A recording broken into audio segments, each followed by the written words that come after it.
여러분, 욕쟁이 할머니 식당이라고 들어보셨나요? 밥을 먹으면서 욕도 함께 더불어 먹는 식당입니다. 주인 할머니가 욕하면서 밥을 주니까 상당히 비인격적인 서비스죠.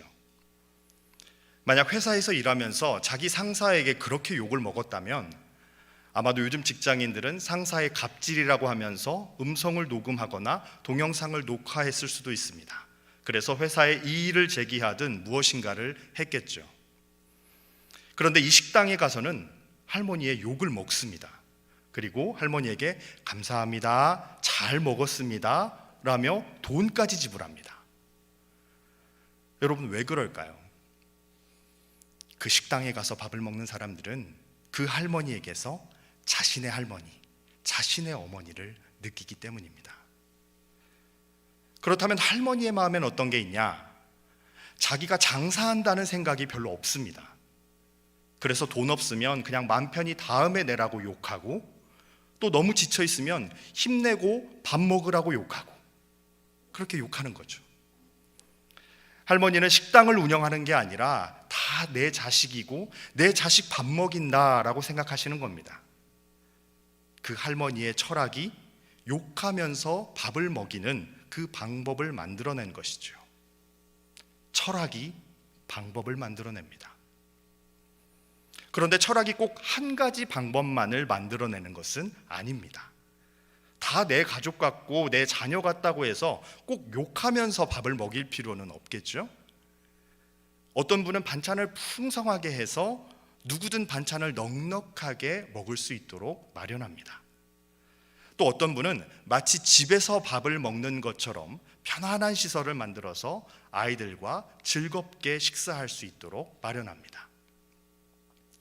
그들도 다 손님을 가족같이 생각하고 먹인다는 철학 때문에 그런 것이죠. 철학은 다양한 방법으로 구현될 수 있기 때문에 결국 그 철학을 구현할 수 있는 최선의 방법을 찾아내는 것이 필요합니다. 이때 가장 필요한 것이 바로 지혜입니다.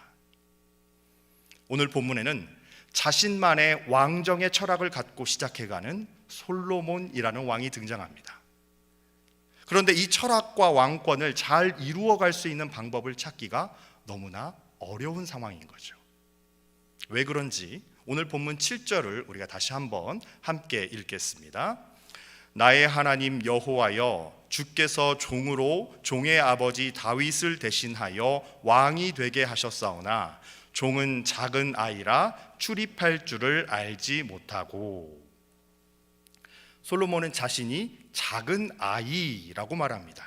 이 아이로 번역된 히브리어 나아르는 성경 속 용례를 살펴볼 때 출애굽기 2장에서는 갓난아기로, 창세기 21장에서는 어린 아이의 의미를 갖고 있습니다. 즉 아기나 어린이를 의미한다고 볼 수 있는데, 실제로 당시에 솔로몬의 나이를 많은 성경학자들은 20세 전후의 청년으로 추측하고 있습니다. 그러니까 본문의 작은 아이는 솔로몬이 나이가 어린 아이라는 그런 의미가 아닙니다. 이는 예레미야가 하나님 앞에서 자신의 작고 초라한 모습을 발견하고 하나님의 위대한 사명을 감당할 수 없을 것 같은 두려움으로 인해 스스로를 아이라고 칭한 것과 같은 맥락에서 이해해야 합니다. 즉 솔로몬은 신정국가, 신정왕국을 통치하는 하나님의 대리자로서 자신이 맡은 큰 책임에 비해 경험이 부족한 자신의 미숙함과 연약함을 작은 아이라는 표현으로 고백하며 겸손하게 하나님의 도움을 구하고 있는 것이죠. 이어서 출입할 줄을 알지 못한다라고 말했는데, 솔로몬은 온 생애를 왕궁에서 태어나서 왕족으로 살아왔기 때문에 어디로 가야 할지를 모른다, 그런 말이 아닙니다. 왕궁에서 어디를 갈지 모른다, 이런 말이 아니라는 거죠. 따라서 왕의 통치 행위를 빗대어서 이렇게 표현한 것이라고 볼 수 있습니다. 무엇에 관심을 두고 어디에 가서 누구를 만나고 어떻게 해야 할지 모르며 각기 다른 케이스에서 어떻게 판단해야 할지 모르는 상황이라는 것이죠. 솔로몬은 큰 꿈을 안고 왕국을 운영해 가려고 하지만 그는 사실 아주 작은 아이와 같고 무엇을 어떻게 해야 할지 모르는, 알지 못하는 그런 상황에 봉착해 있는 것입니다. 여러분, 사실 이 솔로몬과 같은 상황을 우리도 다 경험합니다. 그래서 본문의 솔로몬이 경험하는 출입할지를 알지 못하는 상황을 세 가지 정도로 자세하게 풀어서 살펴보며 우리 삶에 적용해 보고자 합니다. 출입할지를 알지 못하는 상황은 첫째로 첫 경험을 하는 상황입니다. 솔로몬은 왕자로서 오래 살았지만 왕으로서는 처음입니다. 왕자는 여러 일들이 일어나는 것을 그냥 일어나나 보다 이렇게 그냥 보면 끝이지만, 왕은 최종적으로 결정해야 하는 자리입니다. 왕의 결정에 대해서 동의하는 사람도 있고 동의하지 않고 반발하는 사람도 있습니다. 그러니까 가장 지혜로운 판단을 내려야 하는 자리인 것이죠. 솔로몬이 겪는 것과 같은 첫 경험을 우리 모두가 다 하게 됩니다. 우리는 모두 태어나서 인생을 처음으로 살아가고 모든 과정을 처음으로 겪게 됩니다. 어린이로 처음 살고 청소년으로 처음 살고 학교에도 처음 가게 됩니다. 그리고 나서 어른이 되어서 결혼도 처음 하고 배우자를 처음으로 만나 아기도 처음으로 낳아서 양육하게 됩니다. 첫째 아이, 둘째 아이, 셋째 아이를 낳아 기르는 것은 모두 다 다른 첫 경험입니다. 처음부터 늙어본 사람 있습니까? 늙는 것도 처음 경험하면서 노년기를 처음 맞아보고 죽음도 처음으로 경험하면서 인생의 마지막을 맞이하는 것이죠. 이런 의미에서 우리는 모두 첫 경험을 하고 있는데, 그 첫 경험을 하는 순간에는 누구나 두렵고 떨리며 어떻게 해야 할지를 알지 못한다는 공통점이 있습니다. 두 번째로 솔로몬이 처한 출입할 줄 알지 못하는 상황은 매우 복잡한 상황입니다. 의사결정은 대부분 매우 복잡하고 복합적입니다. 왕국도 마찬가지겠죠.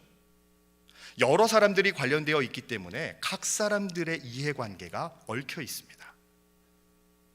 기업의 노사관계, 국가의 이익 집단들 간의 이야기를 들어보면 어느 한쪽만 맞다고 보기가 쉽지 않은 경우가 많죠. 세상의 어떤 일도 그 자체가 100% 선하고 100% 악한 일은 별로 없고 대부분 혼합되어 있습니다. 일이 추진되다 보면 양이 생기고 음이 생깁니다.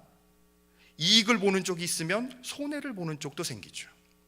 그러면서 갈등이 생기기 때문에 결정하기가, 판단을 내리기가 매우 어렵습니다. 갈등이라는 단어 자체가 칡갈, 등나무 등이라는 글자로 이루어져 있고, 칡과 등나무가 서로 얽히는 것과 같이 개인이나 집단 사이에 목표나 이해관계가 달라 서로 적대시하거나 충돌함 또는 그런 상태를 의미합니다. 사람과 사람의 관계는 더욱 그렇고 교회 공동체도 마찬가지입니다. 다양한 사람들이 있고 그들의 관계가 얽혀 있으니까요. 교회에는 어떤 의사결정을 할 때 사람을 배려해야 할 일들이 너무 많습니다. 이분에게 알려야 되고, 이분과는 상의해야 되고, 이분의 의견도 물어봐야 되고, 결정의 과정에서도 저분에게 알려서 검토를 받아야 하는 상황들이 너무 많죠. 재정이 부족하면 그냥 내가 내거나 누군가가 그냥 자원해서 채우는 식으로 하면 될 일입니다. 하지만 이런 일들이 반복되고 지속되면 열심히 섬기면서도 상대적으로 재정적으로 어려운 분들은 의기소침해질 수 있습니다. 그래서 그분들도 배려해야죠. 그래서 사역도 해 나가야 되는데 관계도 살피면서 해야 하고, 교회에서의 섬김과 봉사가 복합적이면서 복잡하기 때문에 조심스럽고 세심해야 하는 것입니다. 세 번째로 솔로몬이 출입할지를 알지 못하는 상황은 갈등을 조율해야 하는 상황입니다. 본문 8절과 9절을 우리 함께 읽겠습니다. 주께서 택하신 백성 가운데 있나이다. 그들은 큰 백성이라 수요가 많아서 셀 수도 없고 기록할 수도 없사오니 누가 주의 이 많은 백성을 재판할 수 있사오리이까. 듣는 마음을 종에게 주사 주의 백성을 재판하여 선악을 분별하게 하옵소서. 어떤 상황입니까? 백성이 너무 많으니까 이 백성을 잘 재판하게 해달라고 간구하고 있습니다. 재판을 한다는 말은 이미 그 안에 갈등이 있다는 것을 전제로 합니다. 갈등을 해결하는 최후의 방법이 바로 재판이니까요. 보통은 재판까지 가기 전에 무엇을 하죠? 조정을 합니다. 당신은 이거 하고 당신은 이렇게 양보해서 이렇게 하십시오. 이런 식으로 조정하죠. 그런데 이렇게 조정이 이루어지지 않으면 어떻게 됩니까? 그래, 끝까지 한번 가보자 하면서 재판까지 가는 것입니다. 그러니까 재판을 했다는 것은 갈등이 있었고 갈등의 내용을 설명했는데도 서로 양해가 되지 않았고 오히려 갈등이 증폭되어 있는 상황이라는 것입니다. 수많은 백성이 있으니 수많은 소리와 이해관계가 있을 것이고 그것이 갈등을 빚는 것이죠. 우리는 왕은 아니지만 종종 갈등을 조율할 것을 요청받을 때가 있습니다. 예를 들면 부모님과 자녀들이 갈등을 겪다가 나에게 네가 해결을 해라 이렇게 요청받을 때가 있고, 자녀들 사이의 갈등을 부모가 해결해야 할 때가 있고, 직장에서 다른 팀과의 갈등을 내가 해결하라는 요청을 받을 때가 있습니다. 이런 요청을 받는 것은 너무나 마음을 어렵게 하고 힘들게 합니다. 왜냐하면 갈등 상황에는 언제나 양면적인 것들이 존재하기 때문입니다. 이게 좋은 면이 있지만 나쁜 면이 있고 각자의 의견과 주장이 완전히 틀린 경우가 거의 없으며, 이렇게 결정을 내리면 한쪽은 이익을 얻고 기뻐하겠지만 다른 한쪽은 손해를 보며 슬픔과 절망에 빠질 수도 있게 되기 때문입니다. 또 교회나 가족처럼 아주 오래 만나온 사람들 간의 경우에는 갈등이 있기 전에 오랜 역사가 있습니다. 이 갈등이 왜 일어났냐를 생각해 보면 이 갈등과는 아무런 상관이 없는 그 전에 이미 가지고 있던 아쉬움, 앙금, 상처, 이런 것들이 영향을 미친다는 것을 알 수 있습니다. 그래서 이 갈등은 이렇게 결정해야 하는 것이 당연하지만 과거의 역사를 생각해 보면 저렇게 판단하고 결정하는 것이 맞는 경우가 생깁니다.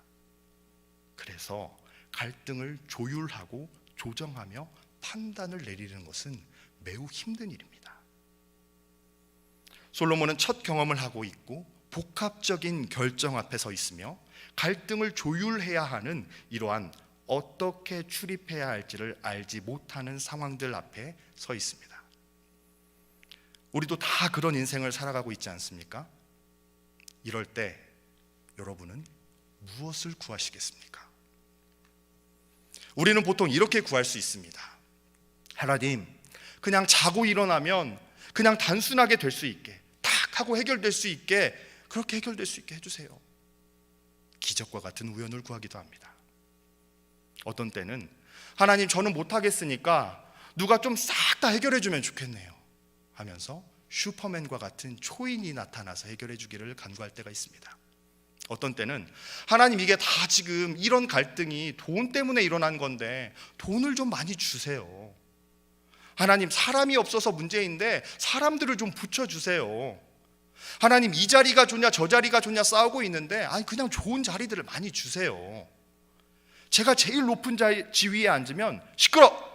하면서 권력을 갖고 다 해결해 버릴 수 있을 것 같으니까 승진할 수 있게 높은 자리에 앉게 해주세요. 하나님께 이렇게 구할 때가 있습니다. 그런데 솔로몬은 무엇을 구했습니까? 한번 대답해 주시겠습니까? 솔로몬은 무엇을 구했죠?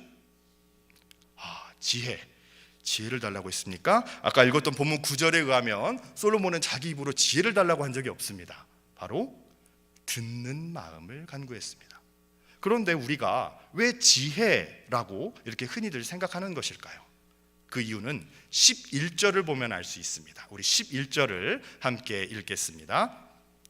이에 하나님이 그에게 이르시되 내가 이것을 구하도다.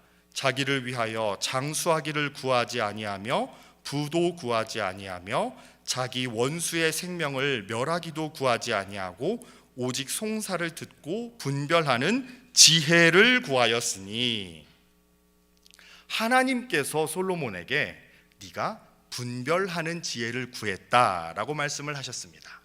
솔로몬은 분명히 듣는 마음을 구했는데 하나님께서는 지혜를 구했구나라고 말씀하시는 것이죠. 우리는 이 부분에서 본문이 정의하는 바 지혜란 듣는 마음이라는 것을 알 수 있습니다. 보통 우리는 지혜라는 것을 모든 상황을 뒤엎을 만한 탁월함을 가지고 있는 것이라고 생각하곤 합니다.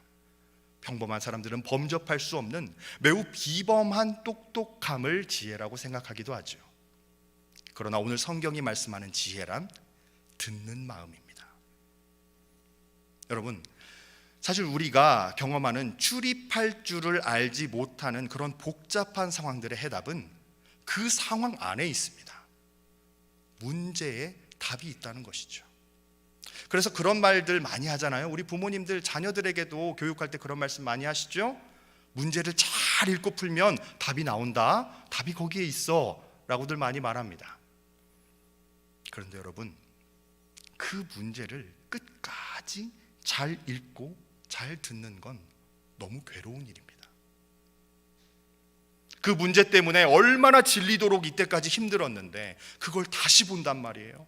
쳐다보기도 싫죠. 가족 간의 갈등이 있으면 쳐다보기도 싫습니다.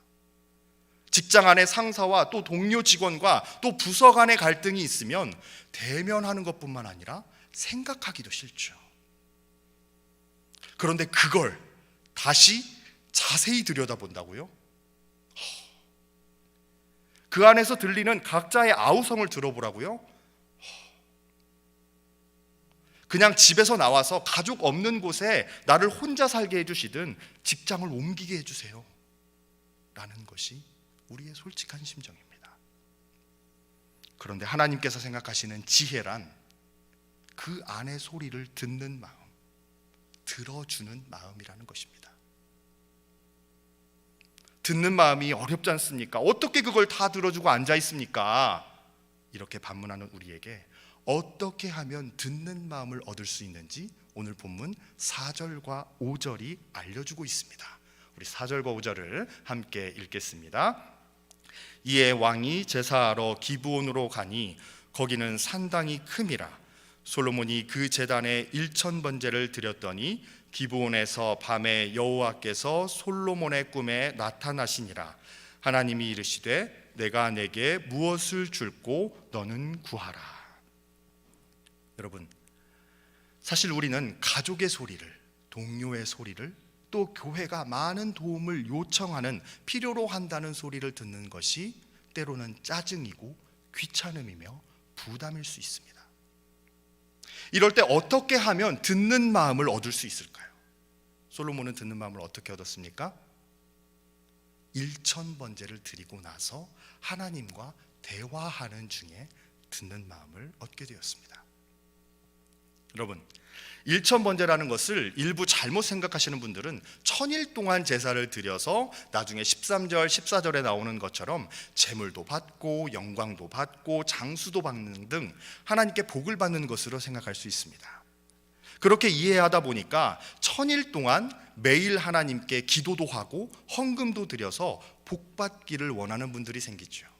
물론 하나님께 복 받는 거 절대 나쁜 것 아닙니다. 그렇지만 1000일 동안 그렇게 매일 제물과 예배를 드려서 복 받겠다고 하는 그런 기복 행위가 1000번제의 깊은 의미는 아닙니다.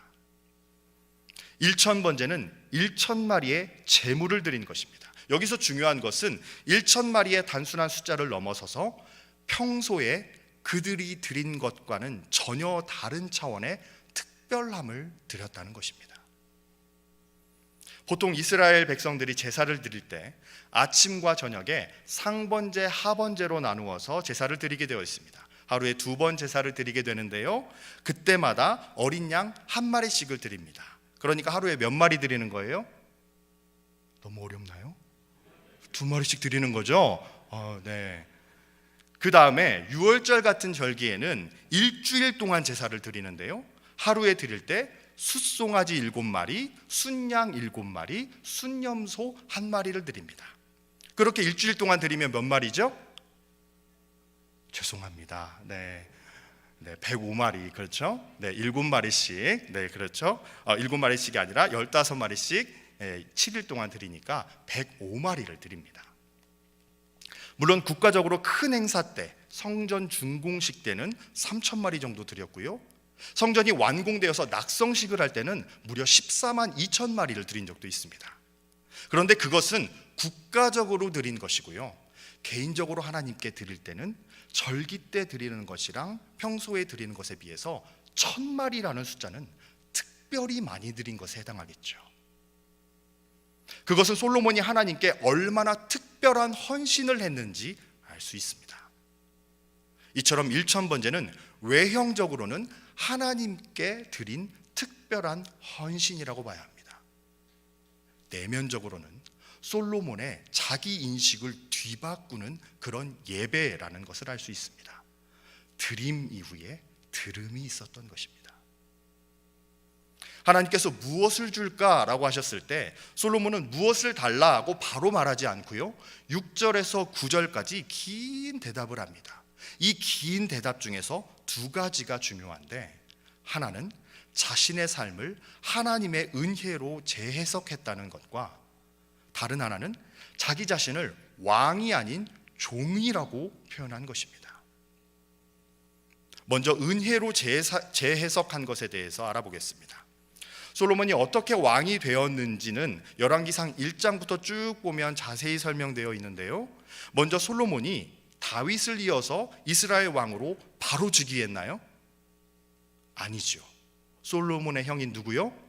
아도니아가 자기 스스로 왕이 되었습니다. 스스로 왕이 되었다는 것은 그때 다윗의 통치권이 매우 약했다는 것입니다. 다윗은 늙었고 힘을 잃어가고 있었습니다. 그래서 아도니아가 스스로 왕이 되기로 선포할 수 있었던 것이죠. 문제는 많은 왕족들과 신하들이 아도니아에게 굽신거리면서 우리는 당신을 섬기겠다고 맹세했다는 데에 있습니다. 그러니까 이미 전세가 아도니아 쪽으로 확 기운 상황에서 솔로몬의 어머니 밧세바와 나단 선지자가 다윗을 찾아갑니다. 다윗이요, 솔로몬을 왕으로 삼겠다고 약속하지 않으셨습니까? 당신이 아도니아를 왕으로 세웠습니까? 다윗도 깜짝 놀랍니다. 아니다, 솔로몬이 왕이 맞다. 그럼 지금이라도 솔로몬을 왕으로 세우자.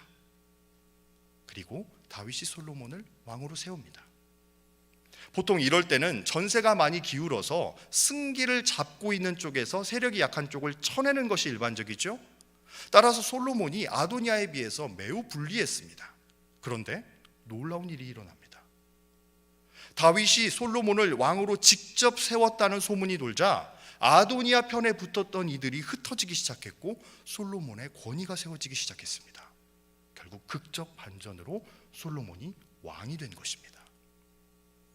솔로몬은 어떻게 자신이 왕이 될 수 있었나 반추해 보니까 처음에는 아들을 사랑해주고 용기 있는 어머니와 자신을 위해 기꺼이 선왕 앞에서 할 말은 해주는 선지자 덕분이라고 생각했을 수 있습니다.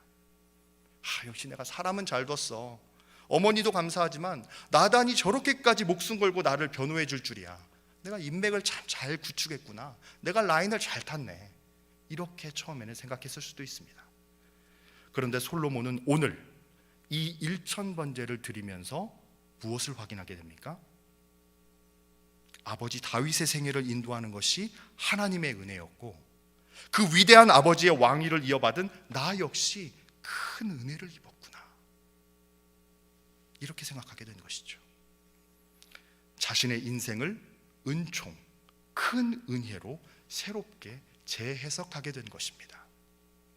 두 번째는 솔로몬이 여기서 자신을 왕이라고 칭하지 않고 반복적으로 무엇이라고 칭하고 있다고요? 종이라고 칭하고 있습니다. 왕은 어떤 자리입니까? 명령하는 자리입니다. 예를 들면 답이 없을 때 이집트의 왕 바로는 지혜자들에게 가서 답을 찾아오라고 한 이후에 답을 못 찾아오면 죽일 것이라고 얘기합니다. 바벨론 왕 느부갓네살도 똑같이 그런 방식으로 말했죠. 내 꿈을 제대로 해석해내지 못하면 지혜자들이 다 죽게 될 것이라고 말했습니다. 왕은 명령할 수 있는 자리이며 답을 요구할 수 있는 자리입니다. 왕은 자기에게 주어진 자원에 답이 있다고 생각하고 그것을 찾아오라고 명령할 수 있는 자리입니다. 그런데 종은 그런 자리가 아니죠. 종은 우선 자기가 가진 게 없습니다. 자기의 자원 안에서는 답이 없는 사람입니다. 종은 누구에게 명령할 수 있는 사람도 아니고 오히려 누군가에게 간청해야 하는 사람입니다. 솔로몬은 왕임에도 불구하고 자기가 왕이 아니고 종이라고 생각하고 있습니다. 하나님, 나는 내 자원으로서는 답을 얻을 수 없습니다. 당신이 주인이시니까 나에게 답을 내려주십시오 라고 겸손히 구하고 있는 것이죠. 1000번제를 드리고 나서 솔로몬의 이 고백이 계속 이어지는 것을 보면 우리는 1000번제의 내면적 속성이 무엇인지 이해할 수 있습니다. 1000번제라는 것은 우리의 관점을 자기의 힘에서 은혜로, 왕에서 종으로 바꾸는 예배, 그런 기도인 것이죠. 그와 같은 삶 속에서의 영적 1000번제를 드렸을 때 우리에게 무엇이 부어집니까? 듣는 마음이 부어집니다. 왜 그렇겠습니까? 그때 우리의 마음이 겸손해집니다. 우리의 마음이 가장 낮아집니다. 원래 마음이 높으면 아무것도 들리지 않습니다. 내가 우리 회사에서 제일 잘나고 제일 높은데 누가 이야기하면 그래 나도 다 알아 해본 거야, 아는 이야기를 또 하고 그래, 이런 식으로 반응하면서 귀 기울여 듣지 않습니다. 가족 중에 누가 이야기하면 야 너는 아빠보다 훨씬 나이도 어린 게 네가 뭘 안다고, 네가 인생을 알아? 라고 대꾸하면서 귀를 막습니다.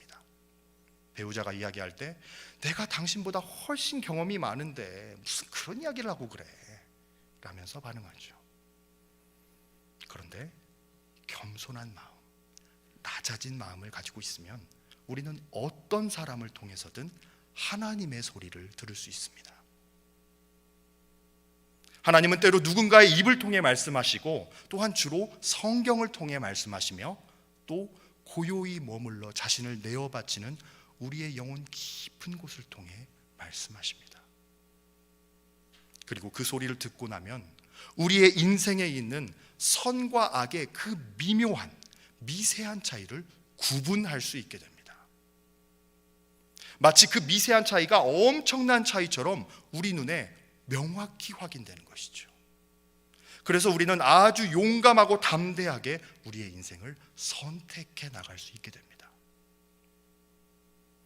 하나님 본체이신 예수님 역시 아무리 바쁜 말씀 사역과 치유 사역 중에도 따로 한적한 곳에 나가서 기도하셨죠. 하나님의 음성을 듣고 사역하신 것입니다. 또한 예수님은 성령의 음성에 이끌려 사탄의 시험을 받으셨고 또 이기셨습니다. 육체의 욕망과 욕구와 반대되는 고난의 길이 바로 사탄의 시험과 십자가였는데 예수님께서 아버지의 뜻을 듣는 마음이 없었다면, 하나님 아버지의 그 음성을 듣는 마음이 없으셨다면 우리는 구원받을 수 없었고 지옥에 떨어질 수밖에 없는 비참한 존재로 전락했을 것입니다. 욕망과 자기 생각이 아닌 주님의 말씀을 먼저 듣고 행할 때 우리는 더 큰 은혜를 입고 주의 자녀답게 살아갈 수 있습니다. 그래서 바울은 로마서 10장 17절에서 그러므로 믿음은 들음에서 나며 들음은 그리스도의 말씀으로 말미암았느니라 라고 고백한 것입니다. 바울의 이 철학이 바울의 삶의 방향과 선교의 방법을 결정지었습니다. 솔로몬은 세월이 흐를수록 안타깝게도 이 듣는 마음을 잃어버리게 됩니다. 솔로몬의 이 듣는 마음이 연약해지고 사라졌을 때 온갖 이방 여인들과의 결혼과 우상 숭배에 중독됨을 우리는 성경을 통해 확인할 수 있습니다. 우리는 이를 타산지석으로 삼고 날마다 주님의 음성을 듣기 위해 몸부림쳐야 합니다. 사랑하는 여러분, 우리는 모두 솔로몬과 같은 그런 인생의 상황 가운데 놓여져 있습니다. 다 처음으로 경험하는 인생을 살고 있고 또 너무나도 복합적이고 복잡한 인생의 결정의 기로들에 서 있으며 때로는 갈등을 해결해야 하는 그런 것들을 요구받는 삶을 살아가고 있습니다. 여러분, 화해의 길을 선택하고 걷는 예수 그리스도의 공동체로서 나 개인으로 또 공동체로 화해의 길을 선택해 나가려면 이 복잡한 상황 가운데 어떤 방법을 결정해야 합니까? 먼저 여러분 자신이 작은 아이이고 출입할 줄을 알지 못하는 종임을 하나님께 고백하십시오. 하나님, 저는 어디로 출입해야 할지를 잘 모르겠습니다. 이렇게 고백하며 하나님께 드릴 수 있는 최상의 예배, 최상의 기도, 최상의 헌신을 하나님께 드리십시오. 매번 매우 특별한 예배와 기도와 헌신을 하나님 앞에 바치십시오. 그렇게 할 때 하나님께서 우리의 관점과 시선을 바꾸어 주실 것입니다. 자신의 힘으로 이해했던 삶을 은혜로 재해석해 주실 것이고, 왕처럼 높아졌던 우리의 교만한 마음을 종의 겸손한 마음으로 낮춰 주실 것입니다. 그때서야 우리는 비로소 들을 수 있게 될 것입니다. 주변에 있는 사람들을 통해, 성서를 통해, 예배 설교를 통해, 그리고 여러분의 조용한 시간과 내면을 통해 하나님의 소리를 듣게 될 것입니다. 그 소리 안에 정답이 있습니다. 그 소리 안에 용기 있는 해답들이 있습니다. 우린 담대하게 그것을 분별하고 선택해 갈 수 있게 될 것입니다. 그로 말미암아 솔로몬이 누렸던 부와 장수와 명예, 그 외에도 하나님께서 주시는 풍성한 복이 저와 여러분에게 늘 함께 있기를 주님의 이름으로 기원합니다. 기도드리겠습니다. 하나님 아버지, 우리는 작은 아이들입니다. 예수의 길을 가는 화해 공동체로 나 개인도, 우리 가정도, 직장도, 교회도 살아가고 싶은데 막상 주어진 상황들은 너무 복잡하고 무엇을 어떻게 해야 할지 알지 못하는 작은 아이입니다. 하나님, 저는 무엇을 선택하고 무엇을 선택하지 말아야 할지 잘 모르는 아이입니다. 그런 저를 하나님 앞에 더 온전하게 내어드릴 수 있도록 성령님 도와주시옵소서. 솔로몬이 드렸던 예배처럼 나 자신의 모든 것을 하나님께 드리는 특별한 헌신을 예배를 통해, 기도를 통해, 섬김을 통해 기꺼이 주님께 내어드릴 수 있도록 은혜를 베풀어 주시옵소서. 주님, 그런 영적 일천번제를 통해 우리의 시선과 관점과 생각을 바꾸어 주시고 우리의 마음을 가장 겸손한 마음으로 낮춰 주시옵소서. 그리하여 주님께서 우리에게 베푸시는 다양한 소리를 예배를 통해, 말씀을 통해, 묵상을 통해, 또 사람들을 통해 듣게 도와주시옵소서. 그래서 선악을 분별하며 용기 있는 마음으로 선택해 갈 수 있게 은혜를 베풀어 주시옵소서. 주님, 그 놀라운 선택으로 말미암는 복이 사랑하는 우리 주님의 교회 성도들과 우리 교회 위에 임하길 간절히 소원합니다. 주께서 은총을 베풀어 주시옵소서. 예수 그리스도의 이름으로 기도드립니다.